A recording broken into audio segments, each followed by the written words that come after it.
Good evening and welcome to BRU TV Live. Here are your headlines. DLA have warned it will continue its campaign of debagging those engaging in antisocial activity. Homosexual men are secretly hoping that the Northern Ireland Executive doesn't legalise same-sex marriage. 98% of parents could be exaggerating how great their lives are. But first, let's go straight to our top story.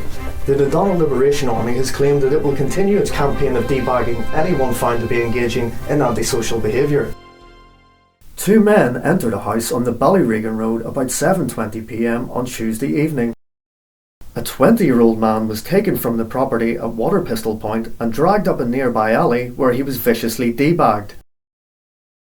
The victim was found several hours later with his tracksuit bottoms around his ankles by local gossip monger Sally Tatler, who was walking her pedalisation at the time.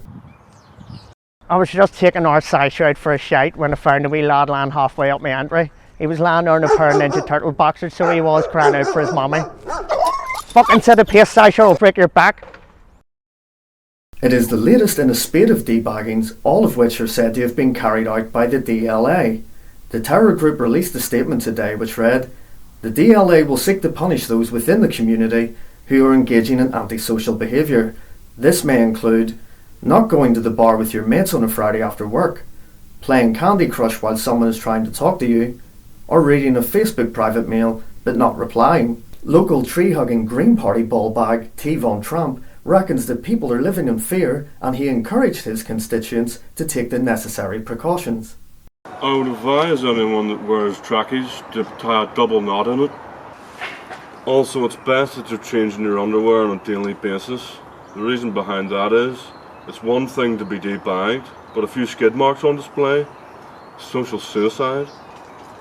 The 20-year-old was taken to the nearby Ulster Hospital, where he is said to be pure scundered, but his condition is not thought to be life-threatening. Dozens of homosexual men in Dundonald are secretly hoping that the Northern Ireland Executive doesn't legalise same-sex marriage.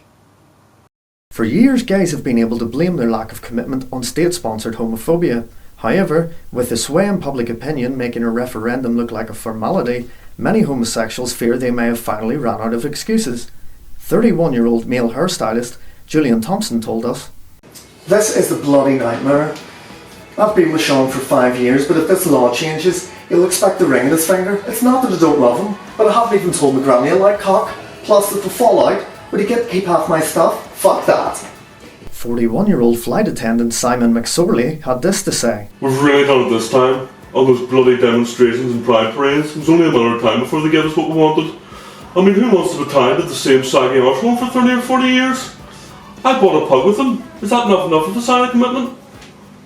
Smug, unhappily married straight man Baza Graham from Tullycarnet told us, Stop it anyway. The fucking fancy clothes and tea holidays here. Now they get the same as like for us straight people. Like why should I have to get married just because I don't like cack? In other news, Asher's Bakery has decided to ban the selling of all penis-shaped buns such as ice fingers and chocolate eclairs. And finally, a recent study has revealed that parents may be exaggerating how amazing it is to have children. Some of the worst cases involve parents lying on the floor taking a beating disguised as play. They pretend to enjoy it, but secretly they're hoping one of the blows proves fatal. It's harrowing to witness. Dr. Dre McVeigh also claims that many parents overstate the importance and difficulty of raising a child.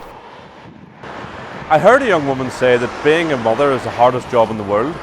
Is she trying to say that putting a Frozen DVD in a DVD player is beyond the realms of possibility for a nuclear physicist?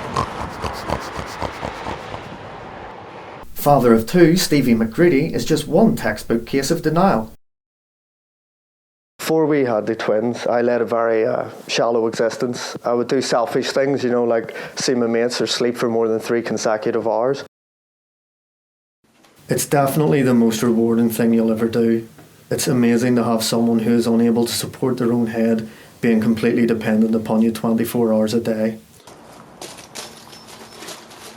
It's the little things that make it so worthwhile, like being vomited or shit upon at least a dozen times a day. Or having to eat cold meals with your one free hand. I wouldn't change it for the world. Asked if there was anything in particular from his own life that he was glad to see the back of, he said, "Getting my hole. And now let's go to Brad Brest with the weather. What's it like out there, Brad? It's fucking bully. And a recap of the weather, mostly cloudy with a 70% chance of getting kneecapped.